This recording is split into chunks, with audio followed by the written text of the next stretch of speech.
I mean, I think it makes sense to start at the beginning. The two of you met under chance circumstances, if I have that correctly. Did you want to share a little bit about the first time that you guys had a chance to interact? Yeah, well, I was walking down First Avenue in New York City, and they ran past me on the street and completely intrigued me. They had this long hair, and they're all dressed similar, and I ran after them down the street.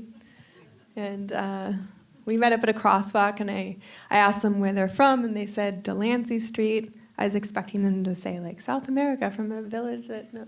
You know, it was very a surprise that they were from New York City. And then his brother Govinda asked me, he said, oh, what is it that you do for a living? And I said, I'm a filmmaker, and they got really excited. And they said, oh, we're interested in getting into the business of filmmaking. So I was like, okay, let me show you some cameras. You know, I always knew that I think that's why I ran after them. I'm known to stalk people on the street before for my video projects. But I just knew I was going to do something with them at some point, but I was very happy to have a skill that I could share with them. And it just grew from there, and you know, I really had no idea what their backstory was or who, you know, how they grew up, but that was, you know, I discovered that in the process. Yeah. And so, Narayana, what was the first moment where you realized that Crystal was somebody that you guys could trust your story with?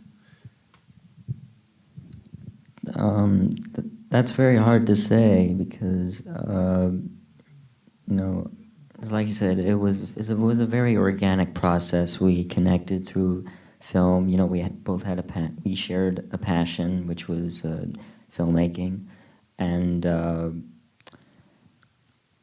yeah, it started out. She was just filming us, you know, coming up with ideas to make little short films and things like that. I can't remember the exact moment where I decided, yeah, she just approached us about wanting to make a feature on our life, and we just thought, okay, because you know, it was more like, because like she was our first friend, she was the first guest that we had in our apartment. We invited her for Thanksgiving one time, and yeah, so it was a very like natural process.